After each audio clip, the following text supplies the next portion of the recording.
Welcome, Burmans! Claiming more happiness, blessings, financial stability, peace of mind, and success. So yun na nga mga Mars, another day, another vlog.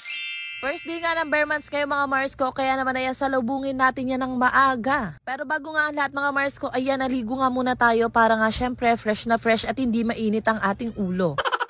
And ayun, syempre, diretso na nga dito sa munting tindahan para nga makapagbukas tayo. Aba, salubungin naman natin ng maaga ang pagpasok nga ng Burmans. So dito nga inayos ko nga pala muna ang aking mga paninda bago nga ako tuluyang magbukas para nga mamaya ay hindi magulo. Kapag kasi nga ako ay nagbukas agad tapos hindi pa nakaayos yung aking mga pera at eto nga ang mga paninda ko, ay Diyos me, talagang napaparami yung aking gawain. And after naman nun mga Mars ko, ayan, lumabas na nga ako dito para nga tanggalin itong pinakaharang namin sa may labas. Yes mga Mars ko, sako lang po ang nilalagay namin dyan. And awa ng Diyos, hindi pa naman kami nakakaranas na manakawan dito sa tindahan namin. Pero hindi ko minamanifest yun, wag naman sana talaga.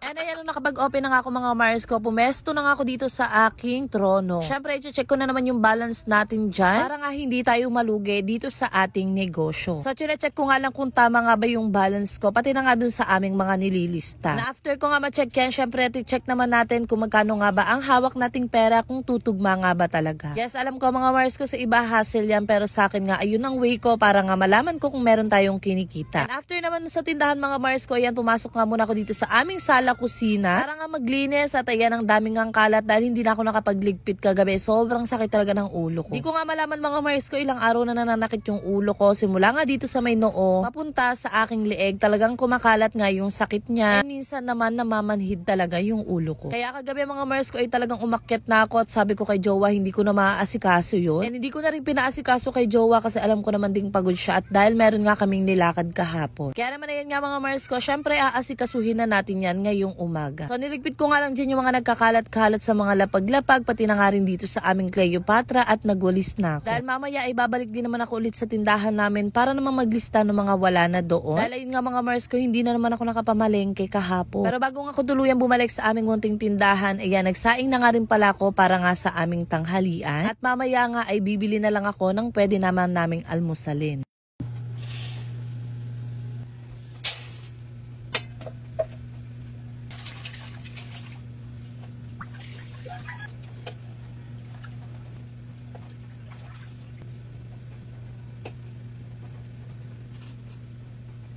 And ayan mga Mars ko, natapos na nga pala ako magsaing dyan at kumuha na nga ako sa aming freezer na itong lulutuin ko ngayon. So naalala ko meron pala ako nabili na mixed veggies, kaya naman ito na nga lang ang lulutuin ko since meron din naman ako na itabi pang ham. So syempre chinek ko nga muna dyan ang expiration, tapos nung okay na ayan, nilapag ko nga muna dito para nga matunaw yung kanyang pagka-freeze.